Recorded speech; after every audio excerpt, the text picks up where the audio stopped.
Oke, baik. Sekali lagi selamat sore semuanya. Sebelumnya salam kenal, saya Yosua Anderson dari angkatan 2020 Kampus Bekasi. Pada hari ini kita akan melakukan mentoring statistika 2. Nah, materi yang akan kita bahas pada hari ini yaitu bahas UAS statistika 2. Soal soal UASnya tahun kemarin ya. Soal UAS tahun kemarin. Oke. Yang akan kita bahas pada hari ini yaitu materi UAS. Materi UASnya ada apa aja? Yang pertama itu ada analisis, regresi, dan korelasi sederhana. Terus yang kedua ada asumsi model regresi dan analisis regresi. Terus yang terakhir ada statistik dan parameter. Nah, ini mengulang kembali yang tadi sudah disampaikan oleh Gerald.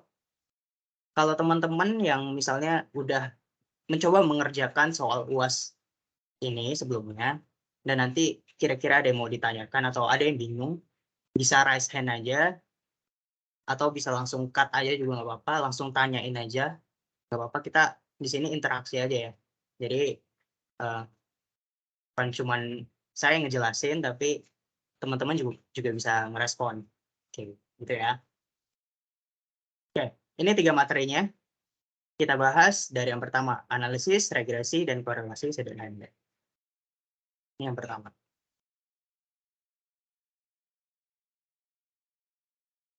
Oke, sini saya coba nge-review kembali ya. Nge-review kembali materi statistika 2. Ya mungkin teman-teman udah pada paham juga, tapi karena mau UAS kan jadi di-review kembali supaya makin refresh nanti pada saat waktu ujian. Oke, analisis regresi. Yang pertama, persamaannya bisa teman-teman lihat sendiri. Di sini ada Y terus sama dengan beta 0 ditambah beta 1 X ditambah epsilon atau error. Ini untuk persamaan parameternya. Terus ada juga persamaan sampel atau statistiknya. Nah, di sini ada Y sama dengan B0 ditambah B1 X ditambah epsilon atau residu. Ini ada keterangannya juga, bisa teman-teman baca. Nah, analisis regresi ini apa? Analisis regresi ini merupakan hubungan secara linear antara satu variabel independen dan dengan satu variabel dependen. Nah, fungsinya apa? Fungsi analisis regresi ini yaitu untuk mengetahui arah hubungan antara variabel independen dengan variabel dependen. Apakah arahnya itu berhubungan positif atau arahnya itu berhubungan negatif. Oke. Selanjutnya, fungsinya itu apa lagi? Fungsinya itu untuk memprediksi nilai dari variabel dependen apabila nilai variabel independen mengalami kenaikan atau penurunan. Apakah ketika terjadi kenaikan atau penurunan variabel independen, variabel dependennya itu berpengaruh atau enggak? Gitu. Selanjutnya. Nah, ini ya, ini lanjutannya. Ada yang namanya koefisien korelasi, mungkin ini singkat aja. Koefisien korelasi itu dia fungsinya untuk menyatakan hubungan. Itu harus digaris bawah dia. Menyatakan hubungan. Ya, terus juga ini ada ketentuannya, jika koefisien korelasinya sama dengan 1, artinya hubungan antara X dan Y itu sempurna dan negatif. Terus jika sama dengan 0, maka tidak ada hubungan. Terus jika plus 1, maka hubungan antara X dan Y itu sempurna dan positif.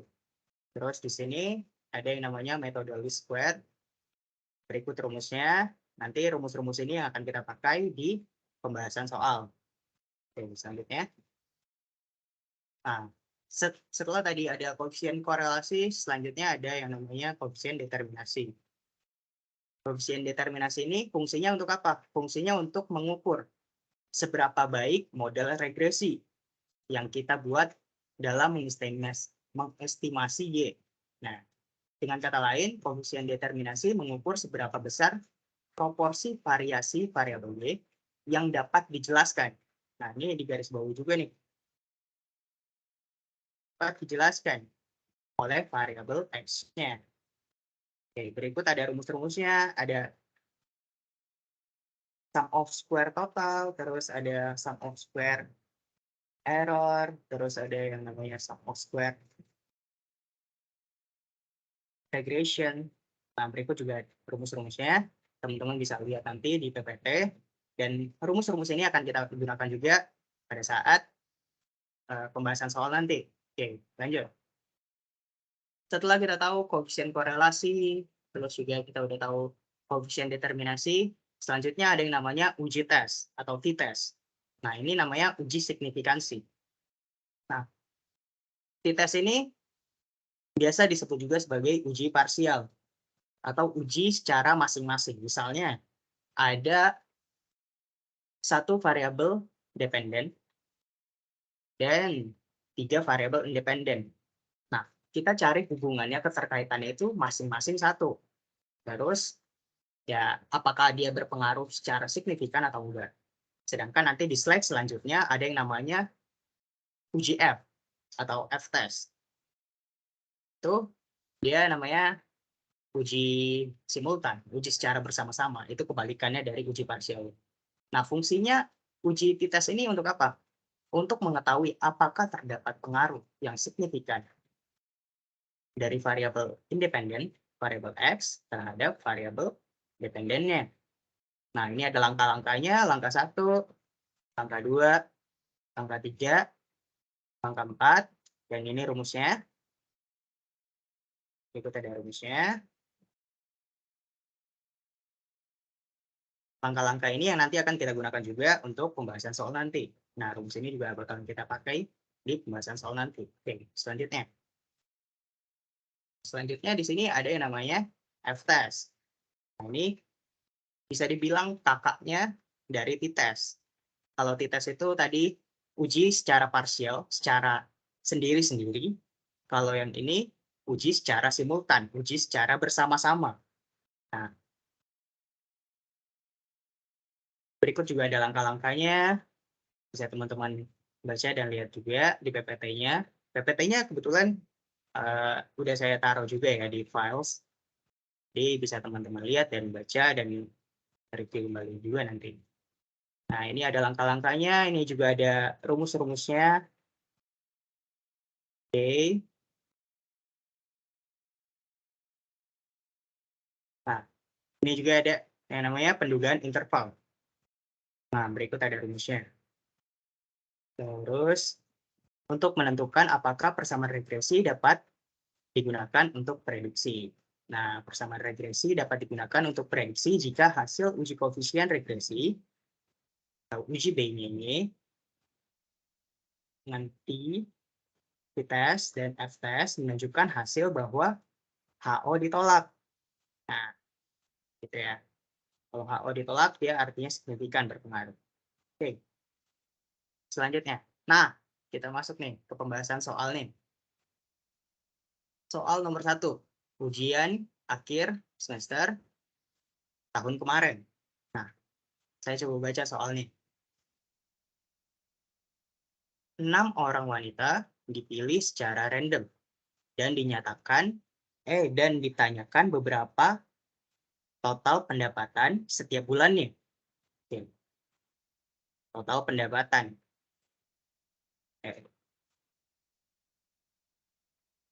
Total pendapatan itu X, terus juga satuannya dalam US dollar, terus berapa pengeluarannya. Ini dalam Y. Kita udah dapat variabel X-nya, variabel Y-nya juga udah dapat. Oke. Terus, nah ini datanya. Variabel X-nya sekian, variabel Y-nya sekian. Terus juga ini sampelnya. Sampelnya ada 1, 2, 3, 4, 5, 6. Ini pertanyaannya. Ayo kita bahas sama-sama. Nah, yang soal nomor 1. Bentar. Soal nomor 1, kita disuruh hitunglah nilai intercept atau B0 dari persamaan regresi dan slope atau koefisien regresi atau B1-nya. Oke. Di sini. dari data yang udah kita dapat tadi, ini kita hitung dulu. Kalau saya tadi hitungnya pakai Excel. Nah, ini data yang di soal.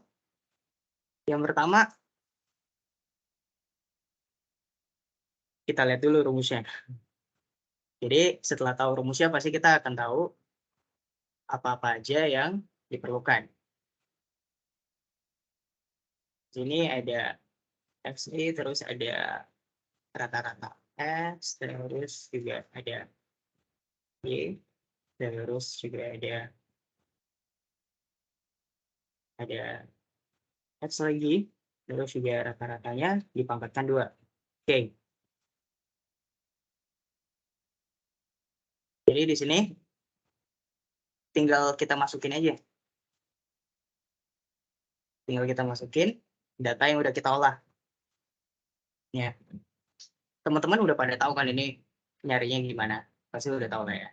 Jadi yang X kuadrat ini merupakan pangkat 2 dari X ini. Terus Y-nya Y kuadrat ini merupakan pangkat 2 dari Y yang ini. Pangkat 2 dari pengeluaran.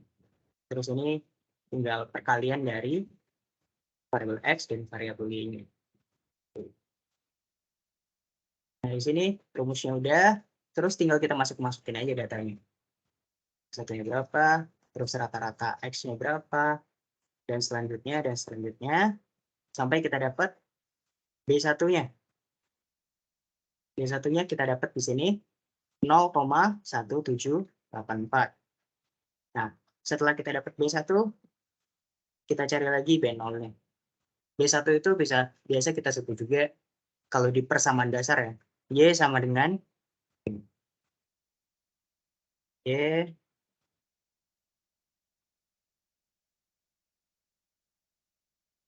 A juga B. Oke.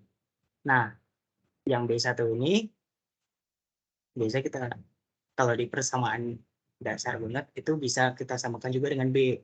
Nah, sedangkan yang B0 itu bisa kita samakan juga dengan A. Gitu. Nah, setelah kita dapat B1, kita cari lagi B0-nya. B0-nya di sini rumusnya rata-rata dari Y, terus dikali B1-nya, tadi yang B1 udah kita cari, terus kita kalikan dengan rata-rata dari X-nya. Nah, berikut perhitungannya dan ini hasilnya. Oke, soal A. Jadi, intercept-nya berapa, terus slope-nya berapa. Intercept-nya kita dapetin di sini negatif 0,3745 dan slope-nya di sini atau B1-nya 0,1784. Nah, setelah kita dapat ini, kita lanjut ke B. Tuliskan persamaan regresi linear sederhana dan interpretasikan nilai slope-nya. Nah, ini persamaannya, persamaan linearnya. Jadi, data-data yang udah kita hitung tadi, B0 sama B1-nya, tinggal kita masukin aja ke sini.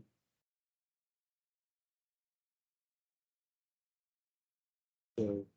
Nah, jadilah seperti ini persamaannya. Oke. Terus, interpretasinya. Interpretasi dari slope-nya. Nah, ini. Jika nilai X atau pendapatan sama dengan $0, maka besarnya Y atau pengeluaran adalah sebesar intercept-nya.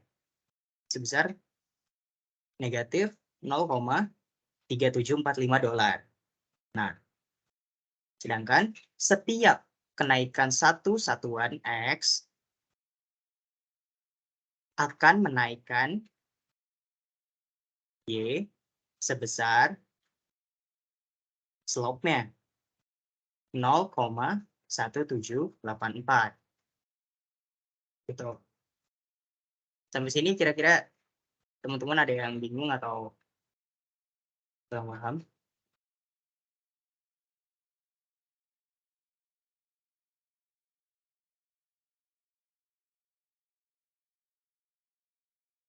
Oke. Kalau nggak ada, kita lanjut ya. Nah, selanjutnya.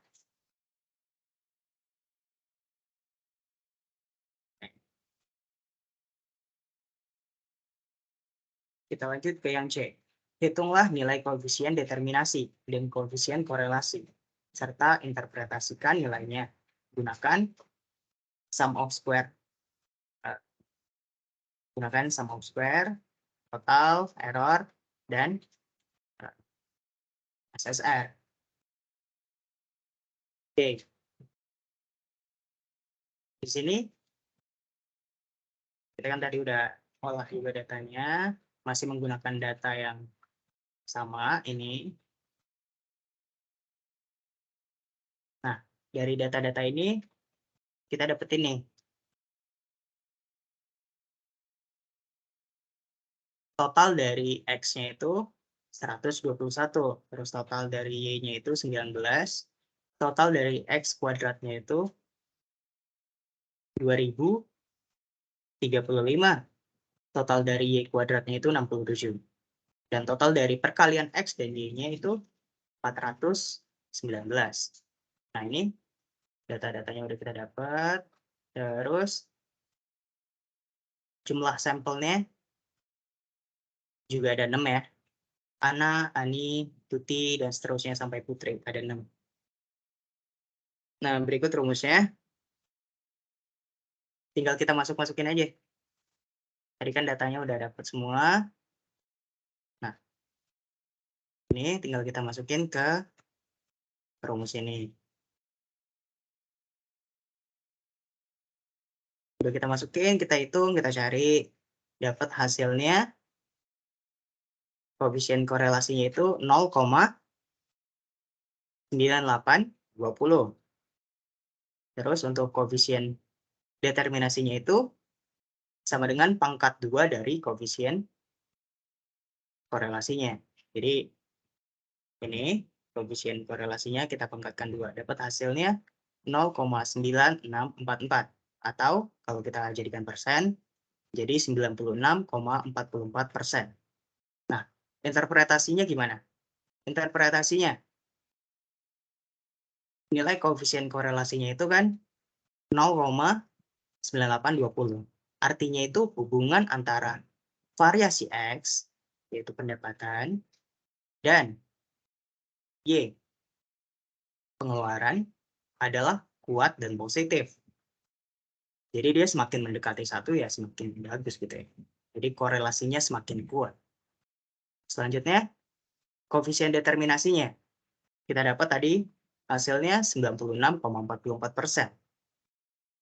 Nah, artinya variasi Y atau pengeluaran dapat dijelaskan sebesar 96,44% oleh variasi X. Dan sisanya 3,56% dijelaskan oleh variasi variabel lain. Oke, terjawab ya. Kita cek. Oke, selanjutnya.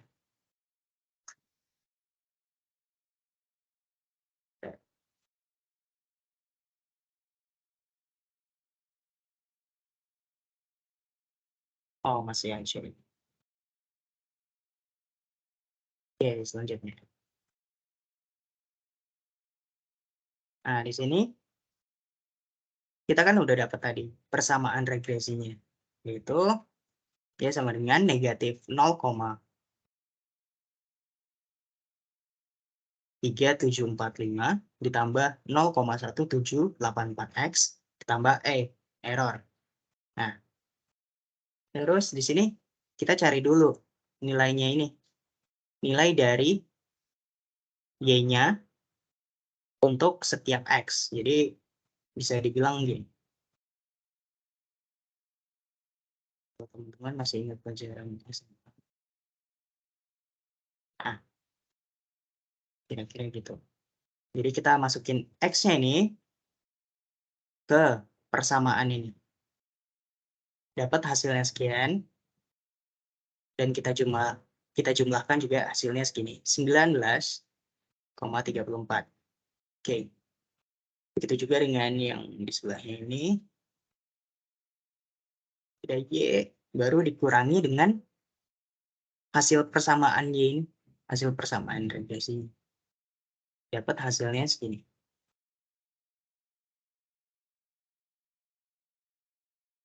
Nah, udah kita hitung, terus kita masuk ke langkah 1. Langkah 1, kita tentuin dulu hipotesisnya. Hipotesis nolnya. Jika beta 1 sama dengan 0, maka tidak terdapat pengaruh yang signifikan antara pendapatan terhadap pengeluaran. Terus, hipotesis alternatifnya, jika beta 1 tidak sama dengan 0, maka terdapat pengaruh yang signifikan antara pendapatan terhadap pengeluaran. Oke, langkah keduanya kita tentukan. Tentukan T-table-nya. Jadi, di soal kita udah dikasih tahu juga, dia itu tingkat keyakinannya itu 95%, jadi alfanya itu 5%. Selanjutnya dia menggunakan two-tail atau dua arah, jadi alfanya kita bagi dua lagi. Jadi di sini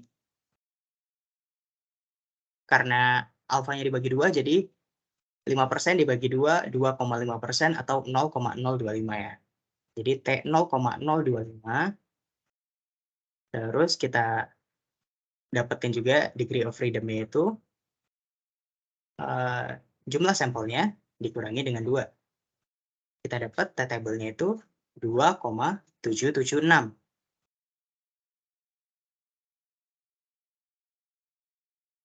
Mungkin kalau ada yang bingung, ini dapatnya dari mana angka ini, kalian bisa lihat sendiri di T-table-nya ya. T-table itu bisa dicari di internet. Oke, langkah 3. Nah, berikut ada rumusnya, ada SE, terus ya kita masukin aja semuanya. Masukin sum of square-nya, dapat hasilnya, terus ya kita ikutin. Tinggal masukin aja sih sebenarnya. Nanti kalau ada yang bingung, ini masukinnya dari mana, bisa ditanyain aja. Setelah kita hitung semua, kita dapat T hitungnya itu sama dengan 10,779. Nah, setelah kita dapat T-table dan T hitung, langkah keempat, kita cari kesimpulan nih. Di sini, T hitung lebih besar dari T-table. Artinya, hipotesis 0 ditolak. Hipotesis yang di awal tadi ya. Artinya apa? Artinya, yang diterima hipotesis alternatifnya dong. Artinya di sini, kesimpulannya, terdapat pengaruh yang signifikan antara pendapatan terhadap pengeluaran dengan tingkat keyakinan 95%. Oke. Nah, ini soal yang terakhir dari soal nomor 1. Gambarkan kurva distribusinya. Nah, ini sebenarnya gambarnya biasa aja. Gini doang, enggak kayak kurva gini doang. Nah, terus di sini T-table-nya yang kita cari di table. Terus di sini T hitungnya. Jika ini karena dia two-tail, jadi kiri sama kanannya. Nah, jika ini perumpamaan aja. jika kita dapetin T hitungnya ternyata lebih kecil dari T table, otomatis dia letaknya ada di sini dong.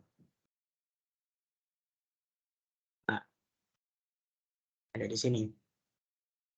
Jika nilainya itu yang ada di daerah sini, maka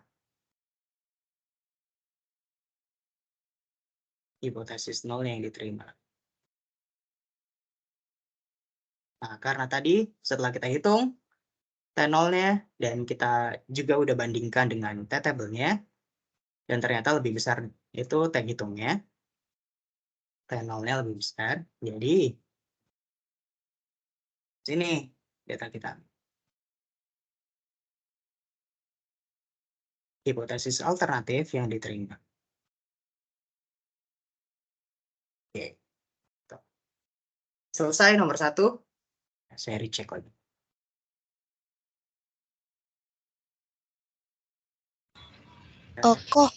Koh. Ya. Itu rata-ratanya didapat dari 121 dibagi 6 bukan sih harusnya? Iya. Tapi tuh Dibagi sampelnya. Tapi kalau yang dari hasil Koko itu kan 17,29 itu di mana 121 itu dibagi 7. Harusnya kan dibaginya jadi 6 ya. Makanya Oh iya, harus benar. 20, ya gitu. Iya, benar. Oke, maaf ya, human error. Tadi saya ngitungnya di Excel. Iya benar. Jadi hasilnya rata-ratanya itu 20,17. Terus yang Y-nya itu rata-ratanya 3,17. Oke. Tapi coba deh. Coba dihitung lagi. Dihitung lagi pakai rata-rata yang 20. Ini berarti salah ya. Tadi siang saya coba kerjain ini pakai Excel. Oke, tadi berapa hasilnya? 20,17. Ini 3,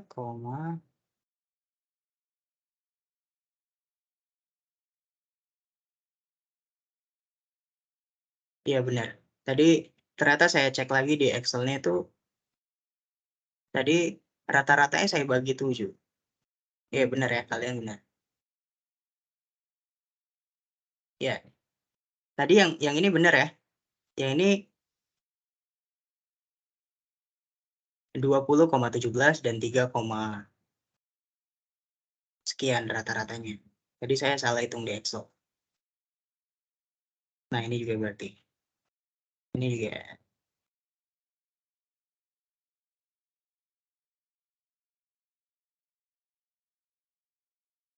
Tapi kalau dihitung menggunakan rata-rata yang 20 tadi, itu nanti hasilnya bakalan sama kok.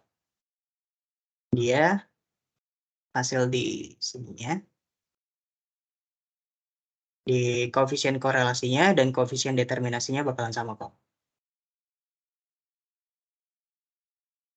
Nanti kalau misalnya ada yang masih bingung, bisa langsung raise hand atau langsung open mic aja ya. Kita lanjut. Materi berikutnya yang kedua, asumsi model regresi dan analisis regresi. Oke. Nah, di sini persamaan regresi itu dia terkadang ada yang memunculkan data yang tidak bagus ya. Kalau jika dia setelah diuji dengan beberapa uji ini, uji multikolinearitas, uji autokorelasi, dan uji normalitas, jika dia terdapat satu saja yang tidak lolos uji, ya maka data itu bisa dibilang nggak baik untuk digunakan. Nah, oke. Di sini ada beberapa uji. Yang pertama, uji multikolinearitas. Nah, uji multikolinearitas ini apa?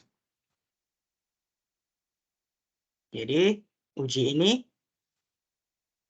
adalah suatu keadaan di mana terjadi korelasi linear yang erat antar variabel independen dalam model regresi. Nah, ini dia tadi. Multikolinearitas itu bisa menyebabkan standar error dari koefisien regresi. Nah, sehingga kemungkinan terjadinya kesalahan pengambilan keputusan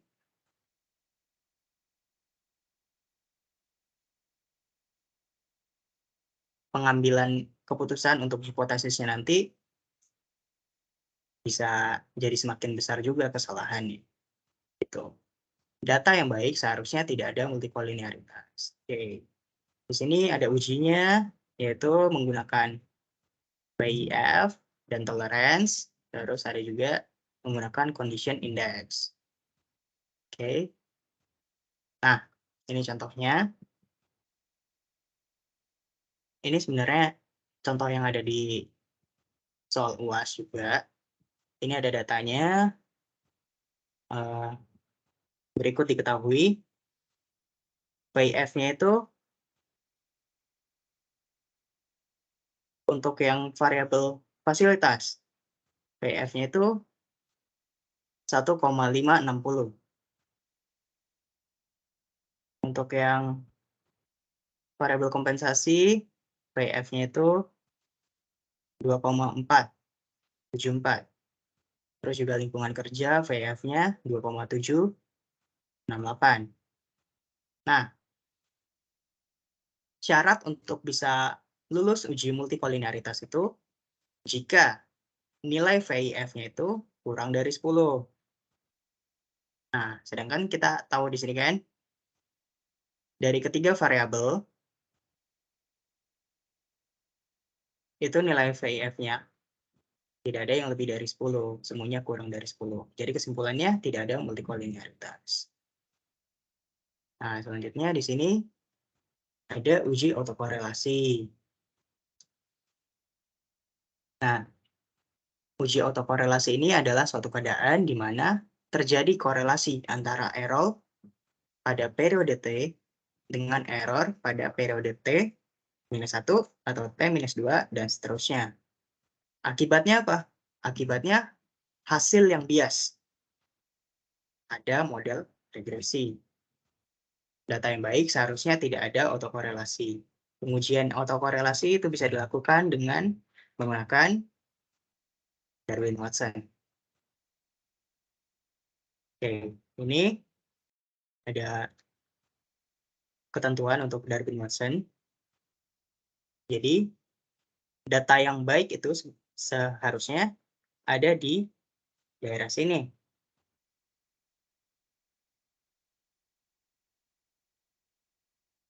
Jadi, untuk yang DL itu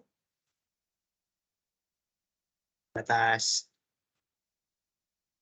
bawah, DU batas atasnya.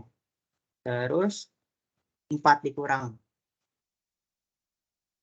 batas atas, terus 4 dikurang batas bawah. Nah, jika ada di sini datanya, nilai datanya ada di sini, artinya dia autokorelasi positif. Sedangkan jika ada di sini datanya, dia autokorelasi negatif. Nah, yang data yang baik itu ada di sini, tidak ada autokorelasi. Oke, selanjutnya uji normalitas. Nah, uji normalitas ini fungsinya untuk apa? Untuk menguji apakah variabel pengganggu atau residual pada model regresi memiliki distribusi yang normal. Nah, berikut ini ada p-plot, grafik p-plot. Nanti kalian bisa menerjemahkan hasil dari p-plot ini yang baik jika dia lulus uji normalitas, dia datanya berada di antara garis horizontal ini. Nah, kalau dia yang datanya tidak terdistribusi normal, dia ya agak melenceng, enggak melengkung dan menjauh dari garis horizontal. Nah, ini buat teman-teman yang di semester 3 sekarang, ini penting banget ya nanti untuk di semester 5, aku kan sekarang ada di semester 5. Nanti ada mata kuliah metode penelitian. Nah, ini bisa berguna banget nih. Jadi kalian, kalau saya sama dosen saya, ada dikasih satu tugas proyek, itu untuk mengadakan penelitian. Nah, jika ada kelompok yang menggunakan data yang mereka buat-buat sendiri, harusnya kan kalau data itu didapatkan salah satu caranya dengan melalui kuesioner. Tapi kalau ada kelompok yang menggunakan datanya itu ya mereka masuk-masukin sendiri, jadi mereka curang gitu lah. Nah, ini nanti ketahuannya di sini. Setelah diuji menggunakan SPSS, data mereka itu tidak normal, tidak terdistribusi normal. Gitu. Oke, selanjutnya. Nah, di sini ada analisis, regresi, ganda. Ini persamaan yang di awal tadi juga udah kita lihat. Ada persamaan populasi, ada persamaan sampel. Kalau populasi itu dia beta, kalau yang sampel itu dia B-nya kecil. Nah, persamaan regresinya berikut. Ini seharusnya teman-teman juga udah tahu ya. Jadi, ini Y sama dengan nilai dari sini. Negatif 0,421. Terus ditambah nilai dari koefisien dari X1-nya itu 0,372. Terus koefisien dari X2-nya itu 0,291. Terakhir dari X3-nya 0,415. Ini juga seharusnya bisa ditambah dengan E atau error atau epsilon. Oke. Nah, ini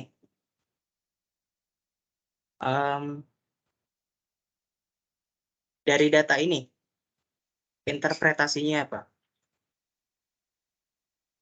Interpretasi dari data yang konstan ini dari variabel kepuasan kerja. Jika X1, X2, dan X3 bernilai 0, maka besarnya nilai perusahaan atau Y.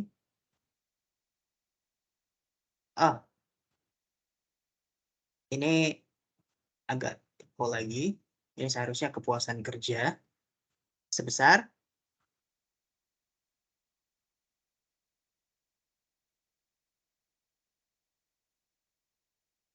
ini siapa yang take control?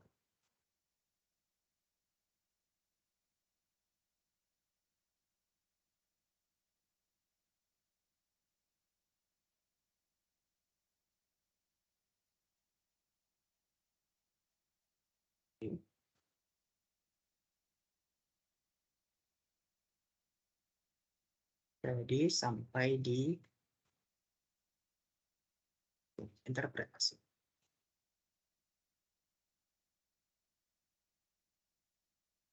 Nah, interpretasinya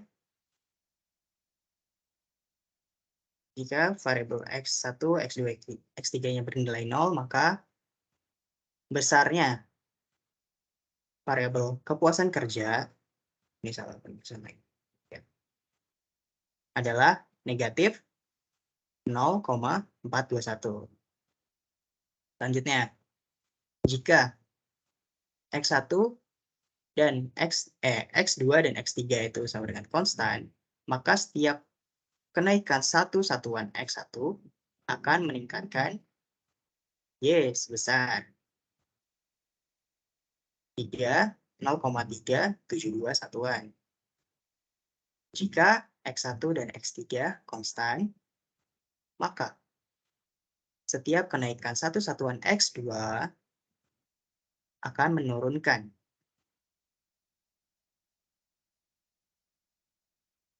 ini menaikkan ya. Menaikkan Y sebesar 0,291 satuan. Yang terakhir, jika X1 dan X2 konstan, maka setiap kenaikan satu satuan X3 akan meningkatkan Y sebesar 0,415 satuan. Oke?